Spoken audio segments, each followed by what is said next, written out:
6 থেকে 10 জুন ঢাকা বিশ্ববিদ্যালয়ের শিক্ষার্থীরা শান্তিপূর্ণ কোটা আন্দোলন করেন। পরে সারা দেশে পাবলিক ও প্রাইভেট বিশ্ববিদ্যালয়ের শিক্ষার্থীরা আন্দোলন শুরু করে। তাদের দমন করতে ছাত্রলীগ ও পুলিশ মিলে তাদের উপর আক্রমণ করে। আমাদের উপর নির্দেশনা আছে, আজকে যদি আপনারা বের হন আমরা কিন্তু ডাইরেক্ট গুলি আমাদের ব্যবস্থা আমরা নিব।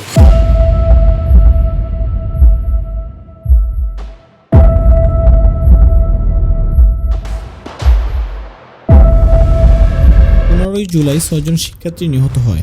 তারপর সারা দেশে শুরু হয় ধ্বংসযজ্ঞ। সরকার দলীয় লোকেরা বলছে বিরোধী দলীয়রা শিক্ষার্থীদের লেলিয়ে দিয়ে এসব শুরু করছে। রক্তাক্ত এই কোটা বিরোধী আন্দোলনে গণহত্যার মাস্টারমাইন্ড কে, বিস্তারিত জানবো আজকের এই ভিডিওতে।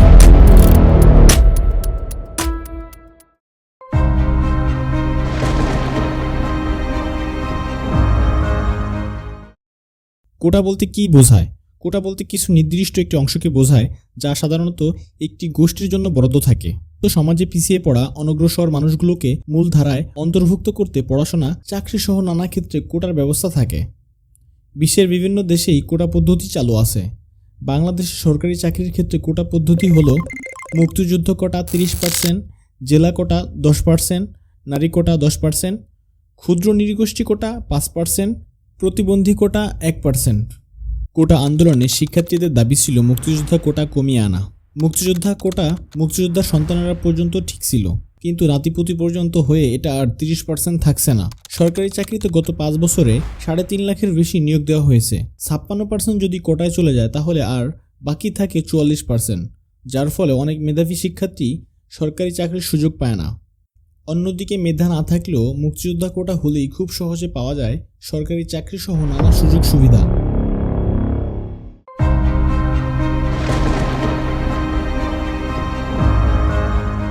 কোটা আন্দোলন এই প্রথম না, এর আগেও 2018 সালে জানুয়ারি থেকে ধারাবাহিকভাবে কোটা আন্দোলন, বিক্ষোভ এবং মানববন্ধন কর্মসূচি পালন করে। লাগাতার আন্দোলনে সাধারণ শিক্ষার্থীদের অংশগ্রহণের ফলে প্রথম ও দ্বিতীয় শ্রেণীর সরকারি চাকরিতে 46 বছর ধরে চলা কোটা ব্যবস্থা বাতিল ঘোষণা করে সরকার। পরবর্তীতে 2024 সালের জুন মাসে বাংলাদেশ হাইকোর্ট বাতিলকৃত কোটা পুনরায় বহাল করে, যার ফলে পুনরায় আন্দোলন ছড়িয়ে পড়ে। এরপর 14 জুলাই প্রধানমন্ত্রী শেখ হাসিনা গণভবনে তার এক বক্তব্যে কোটা আন্দোলনকারীদের উদ্দেশ্য করে বলেন, মুক্তিযোদ্ধাদের নাতিপুতিরাও পাবে না, তাহলে কি রাজাকারের নাতিপুতিরা পাবে? এমন বক্তব্যে শিক্ষার্থীরা কোটা আন্দোলন আরও তীব্র করে তোলে এবং তাদের স্লোগান ছিল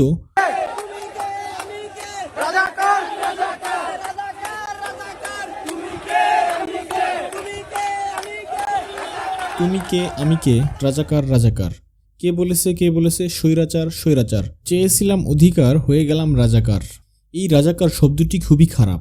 রাজাকার মানে হলো এক কথায় দেশদ্রোহী। 1971 সালে বাংলাদেশ মুক্তিযুদ্ধে দেশের সাথে বেইমানি করে যারা পাক হানাদার বাহিনীদের সহযোগিতা করেছিল তারাই মূলত রাজাকার। শিক্ষার্থীরা মোটেই প্রধানমন্ত্রীর কাছ থেকে এমন বক্তব্য আশা করেনি। শান্তিপূর্ণ আন্দোলন ঠিকঠাক চলছিল, ঠিক তখনই সেতুমন্ত্রী ওবায়দুল কাদের আরও একটি বক্তব্য দিয়ে কোটা আন্দোলন আরও ভয়াবহ করে তোলে। তিনি বলেন, কোটা বিরোধী ছাত্র আন্দোলনের জবাব ছাত্রলীগই দেবে। এরপর ছাত্রলীগের নেতাকর্মী ও পুলিশ মিলে সরাসরি ছাত্রদের উপর হামলা করে। এতে অনেক ছাত্রছাত্রী আহত হয়, এমনকি পুলিশের গুলিতে 6 জন শিক্ষার্থী নিহত হয়। এটা দেখে মনে হবে ফ্ল্যাশব্যাকে আমরা ঠিক 52 ভাষা আন্দোলনে চলে গেছি। ভাষা আন্দোলন দেখিনি, তবে হ্যাঁ 24-এর ছাত্র আন্দোলন দেখেছি। অনেক শিক্ষার্থী গুলিতে মারা যায়, অনেক পুলিশও আহত হয়। শিক্ষার্থীরা এসব সহ্য না করে তারা প্রতিবাদ করে। এরপর পুলিশও টিকতে না পেরে পালায়। সারা দেশে শুরু হয়ে যায় ধ্বংসযজ্ঞ। যানবাহনে আগুন, মেট্রো রেলে আগুন সহ নরসিংদীর জেলখানায় আক্রমণ করে আসামিদের ছেড়ে দেওয়া হয় এবং সবকিছু জ্বালিয়ে পুড়িয়ে দেওয়া হয়। শিক্ষার্থীরা বলছে তারা এসব করেনি। অন্যদিকে সরকার দলের লোকেরা বলছে এটা অপোজিশন পার্টির কাজ। কিন্তু শ্রমিক লীগের এক নেতা 4 লাখ টাকার বিনিময়ে বাসে আগুন দিয়েছে। পরবর্তীতে পুলিশ তাকে গ্রেফতার করেছে। সেতু ভবন ও মেট্রো রেলে আগুন দেখে শেখ হাসিনা কাঁদছে। শত শত মানুষের জীবনের থেকেও কি মেট্রো রেল ও সেতু ভবনের মূল্য অনেক বেশি? এজন্যই পশ্চিমা নিউজ মিডিয়া হাসিনাকে কুমিরের কান্নার সাথে তুলনা করেছে। এরপর জালিম স্বৈরাচারী সরকার সরাসরি সেনাবাহিনী নামায় ও কারফিউ জারি করে দেয়। এবং 18 জুলাই সারা বাংলাদেশে ইন্টারনেট সংযোগ বন্ধ করে দেয়, এমনকি টেলিযোগাযোগও বন্ধ করে দেয়। রাতের আধারে হেলিকপ্টার দিয়ে গুলি করে গণহত্যা করা হয় সারা শহর জুড়ে। এছাড়াও বাসায় বাসায় গিয়ে ছাত্রদের খুঁজে বের করে গুলি করে হত্যা করা হয়, ঠিক যেন 71-এর 25শে মার্চের কালো রাত। এ রাতে বাদ যায়নি শিশুরাও।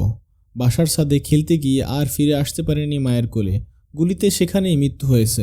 এমনকি হাসপাতাল থেকে মৃত্যুর রেকর্ড সরিয়ে নিয়েছে এই স্বৈরাচারী সরকার। এটা কোনো স্বাধীন দেশ হতে পারে না যেখানে নিষ্পাপ শিশুরাও নিরাপদ না।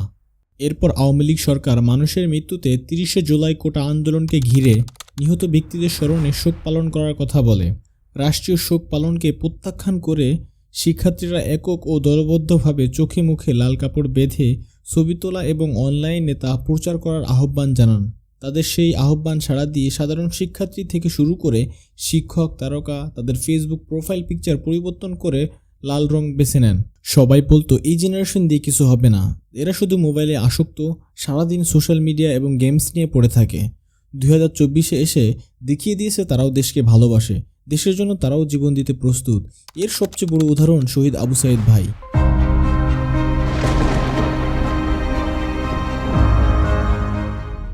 এই গণহত্যা কোনো কাকতালীয় না, এটা সম্পূর্ণ প্রি প্ল্যানিং। ভারতীয় গোয়েন্দা সংস্থা বিদেশি মিশনগুলোর মধ্যে এখন সবচেয়ে বেশি গুরুত্বপূর্ণ হচ্ছে বাংলাদেশ মিশন। ভারতের ভূরাজনৈতিক নিরাপত্তার জন্য বাংলাদেশের উপর নিয়ন্ত্রণ রাখা খুবই জরুরি। শেখ হাসিনা দিল্লি সফরে গিয়ে এর সাহায্যে প্রতিদান স্বরূপ ভারতের সঙ্গে 3টি চুক্তি করেছেন।